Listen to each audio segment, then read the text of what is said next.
This is the Monday Mindset Podcast, where we share things of interest to us and hopefully to you. So let's get started with episode number 37. And this week it's Daisy's turn to share something with us. So Daisy, what do you have today? Well, Terry, I'm back with one of my favourite podcasts, which is Rangan Chatterjee's Feel Better, Live More. This is episode number 145, and this might make you laugh, is How to Build Good Habits and Break Bad Ones with James Clear. Aha! I know, it's one of your favourites. And it's one of those books that I keep meaning to read and haven't. I think in part because I feel maybe like I've read it already because it's one of your favourites and you talk about it. Also because you've read the Kaizen way and you know, the sense is that they all kind of build from there. Exactly. And what we were talking about at the end of that episode was how it's quite nice when you keep coming back to the same subject and listening to different people talk on it and talk about it and hearing their different take on a similar subject. And I had just been reflecting on that when up popped in my feed on Rangan's podcast, James Clear. So I thought, I shall listen to that and see what he has to say on the subject. And I was also reflecting on this before we got together for recording that, because I was thinking for my drive back up through France, when I go back to the UK, which is probably a good solid 8 hours, I was thinking about a book I should choose for the journey. Because I really find things like podcasts or an audio book helps pass the time a lot faster than something like music. So it's on that list for maybe it's the one I'm going to choose for that. But anyway, so I thought I will give this a listen. And glad I did. I can see why it's a book you like. I found it very, very interesting. But what I liked about this podcast and what I thought you might find interesting, because obviously you don't really need me to tell you about the book because it's one of your favourites and you know all about it. But right at the beginning of the podcast, and it's also one of those podcasts that was so rich and full of information that I feel like I could keep coming back and just taking one part out of it to talk to you about. And that particular part with this is right at the beginning, and it's a question that Rangan asked him. And he says, what didn't you include in the book that apparently has sold over 1 million copies, so very, very popular book, that you would now? So I thought, well, this will be a really good thing to talk to Terri about, because it'll be him talking about some things that he would add to the book that aren't in the book. So he said the two main things that either weren't in the original book or he didn't touch on enough were timing and social environment. He didn't talk too much about timing, but he said it was something that he didn't really mention in the book, but that it was quite important. And when is the best time to insert a new habit into your daily life and get it to stick? It seems from the way he was talking that he's talking a lot more in his book about how to get habits to stick. That seems to be his sort of general way in talking about this subject. And he said overall, it's really whenever you have the most control over your time. So for a lot of us, that's usually the morning. We're usually more focused, less likely to be distracted by other things that tend to come into play during the day. But it really depends on the individual. And carving out a new small habit is often easiest to do before that day sets in, and alongside existing routines that generally get done at the same time every day. More often than not, I think that sort of morning routine for a lot of us is just sort of set, isn't it? That first hour or so when we get up, we tend to do exactly the same things. So maybe carving out a little bit of time to fit in a 3-minute meditation practice or something. That's probably going to be the easiest time, but not necessarily if you've got a newborn baby or something, for example. So it does depend on the individual. But the thing that he focused on a lot more was social environment.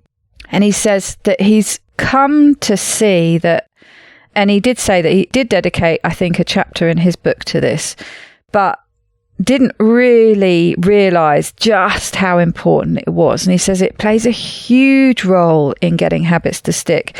And he's come to think that maybe it really is the most important of all the things that play a part in getting these habits to stick. He starts off by using an example of saying, so you move to a new area and you see your neighbor mowing their lawn and you start doing the same thing. And that habit gets reinforced and sticks quite well. It's a habit that becomes part of your routine, partly for your own benefit, but probably more so because of the social expectations from your neighbour and probably the neighbourhood. I know in the States there are quite often quite strict rules in different neighbourhoods about how you're supposed to keep your lawn and things like that. I'm not so familiar with that where I live. So social expectation, he says, is true of all the tribes we're a part of. And he defines it as the social norms that influence which habits we adopt and then stick to. And he says, what you want to do is to join a tribe or a group where your desired behaviour is the normal behaviour for that group. Because if it's normal in that group, it's going to become very attractive and natural for you to stick to it. And he talks about our behaviour as being not just a practical benefit to ourselves, but more importantly, actually, our behaviours are signals to the people around us. And by adopting the behaviour and the habits of a group, we're signalling to them that we belong. And belonging, as we've discussed in previous episodes, is one of the most deep-seated needs that we have. So he says there might be habits that you love, but that don't belong in certain groups. Then there might be habits that you don't much like or you don't really want to adopt, but they're the norm in the group that you want to belong to. So by adopting them yourself, you're giving this signal out that you belong. And most people, given the choice of those two, they will opt for the latter, for the belonging.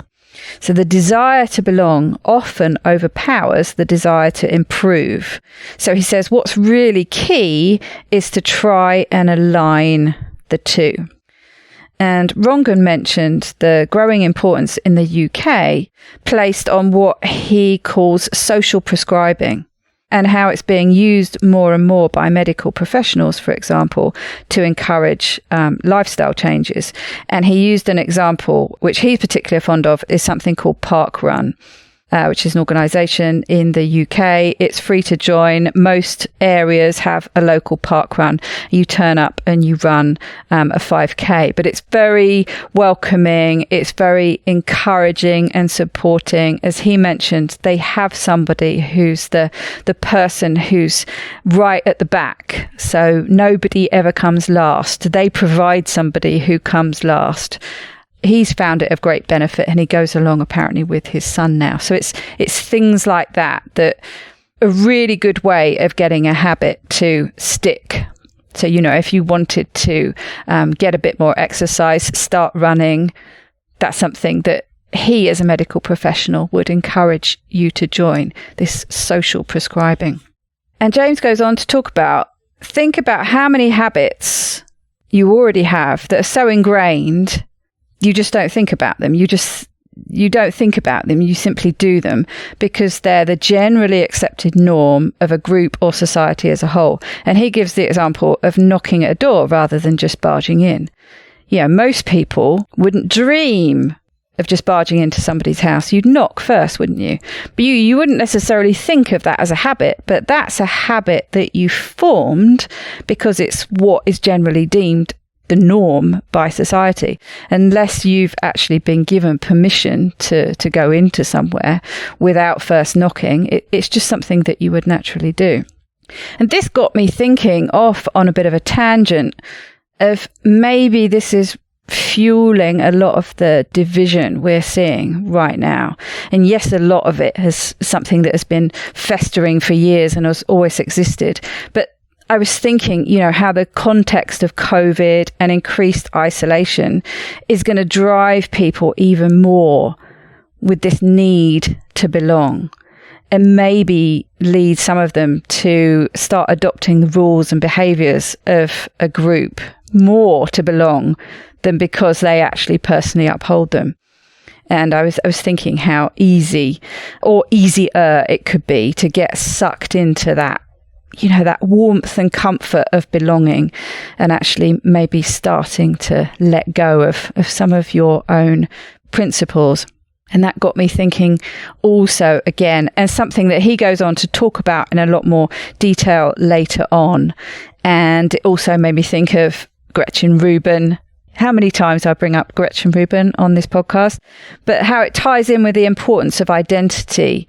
And he goes on to talk about later about how important it is to figure out first, who you are, what's important to you, what is your identity, what are your principles, what you want to be part of your identity, and then align your choice of community with that.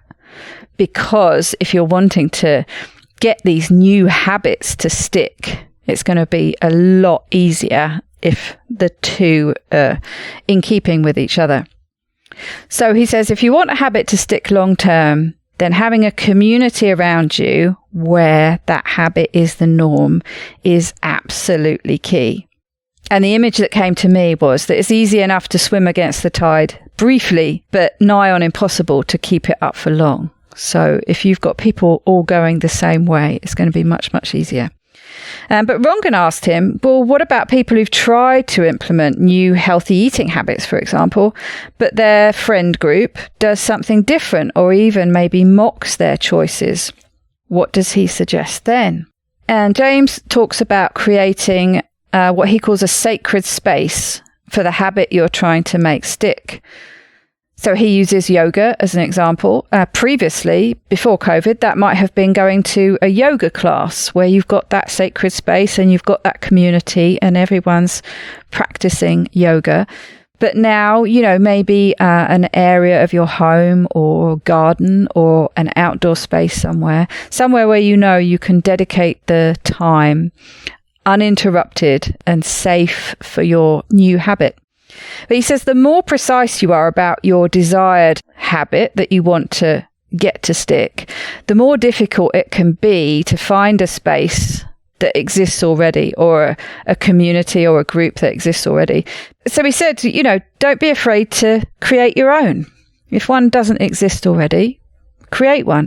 And that made me think of when I created my Facebook group. And that was exactly what happened to me. The group that we were both a part of, the Two Keto Dudes Facebook group, when that closed down. And that was a community that I'd liked being a part of, but that also I was aware of some issues with that. So when I knew that I wanted to carry on with having a community like that, because I realized how important it was to my own journey, but also for helping other people, I thought about what he talks about, that alignment, what I needed, what helped me, what wasn't helping me, and realized that, having a women only space was the key element of that. And so I created my own. So, there's always that option open to you. If it isn't there already, it's so easy these days to create your own, especially online. And that can be big groups, how big Facebook groups can be, or it can be, a really small and personal group. I thought also of the little family group, and I know a lot of people have, on something like WhatsApp. And that personally for me I've often felt a bit of an outsider in my immediate UK family group. For one, because I live in France, but for two, for other reasons, whatever. But we have a little WhatsApp group where we just share things. And that, I've come to realize has just made me feel much more included in that very small group. We were only talking about a handful of people. So big or small, create your own if it doesn't exist already.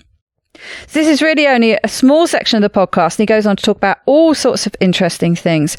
But one little tip that he gives for getting habits to stick, or actually to make habits unstick that you want to get rid of, he talks about friction and the path of least resistance, because he says that's always going to be the path we take. So the idea is to add friction to habits that you want to get rid of and remove friction for new habits that you want to create, get to stick.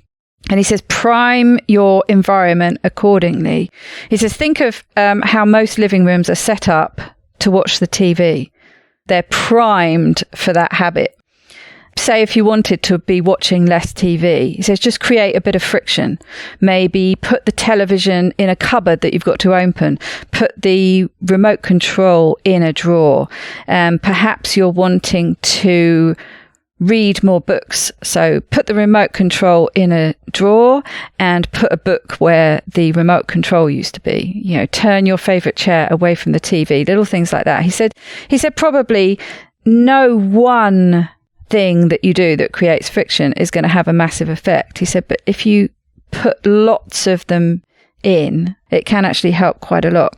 And Rangan said when they were talking about TV that he's taken to unplugging his TV and the cable box, and apparently it can take up to about 5 minutes to load up Netflix and what have you. And he says often that's enough for him to just think, actually I can't really be bothered. I'm going to read my book or do something else. And James talked about his mobile phone and how if he's got his mobile phone next to him when he's working or something, he will check it about every 3 minutes. He said, but all he needs to do is to put it in a different room when he doesn't want to be checking it every 3 minutes, and that will be enough to stop him. He says it would take him hardly any time to get up and go to check it, like 30 seconds or something. He said, but that's enough. So his point was, it doesn't actually often need to be that much friction to stop you doing something. You know, a lot of us are sort of inherently lazy, I guess you could call it, or we just like the path of least resistance. So that option of, well, if I want to check my phone, I'm going to have to walk to the other room to do it. Probably going to do it less often. So just putting this friction in the way. And Rangan makes a point, which is what I'm going to finish up on. He says, just try to control the things you can control and worry a bit less about the things you can't. So add friction for things that you want to change, for habits that you want to give up, and try and remove friction for new habits that you want to create or to make stick. So hopefully that's given you a little bit extra from James Clear that you didn't know about already. I really like the idea about the social environment, and I guess I hadn't thought about it maybe as specifically as habits, but I remember years ago I used to listen to this one person's podcast, and I can't even now remember his name, but his story was that in his late teens and early 20s, he, was doing a lot of drugs, partying a lot, really just not getting far, couldn't make it in school, wasn't keeping a job, and I don't remember exactly why, but he joined a CrossFit gym. And all of that other behavior dropped away because the people in his CrossFit gym weren't doing those behaviors. They were working out at 6:30 in the morning. And so they weren't staying out until 2:30 or 3 in the night doing drugs and drinking and things. And so that whole idea that many of us hear about of so much of our behavior is influenced by like the 5 or 10 people that we spend our most contact with. So that idea that creating that if it doesn't already exist, and I think we've seen kind of an explosion of that with social media, but meetup groups, all kinds of different ways to create community where it didn't already exist. And I'm also thinking about part of my work. Actually, all of my work is with a community of people who are sharing a similar journey in either weight loss or reaching health goals or both. And so much of the benefit of it is the community feel, to get to meet with other people and talk with them about it. And as you said, kind of, I don't remember the words you used, but the social influence of, I want those habits. I want to fit in this group. I want to fit in with what they're talking about. And that can help us establish our own habits. And then the other piece that I really liked about this is that part that you just talked about with the removing friction or adding friction. And I had to laugh partly while you were talking. I have a kind of a strange setup in where I live now. I live in a studio. And so between where my bed is and my couch, there's only maybe 10 feet difference, but there's a dresser in between that's a little bit taller than the bed. And that's where I have my TV. So it's almost like I need my TV on a lazy Susan and just turn it to face the living room or turn it to face the bedroom. But right now, in order to switch it is really annoying to me. I don't have cords that reach very far. And so I have to pick it up. I have to unplug it. I have to do this. I have to turn it. And so it does help prevent me from either watching TV in bed or watching TV before bed or whatever. And then the other one that I did just recently with that is I couldn't find the remote. And because of how I don't have regular TV, I only use streaming services. Those couldn't be done just with the buttons on the back of my TV. Right. So without the remote, I really couldn't watch it. So it was great. For several days this week, I had no TV on.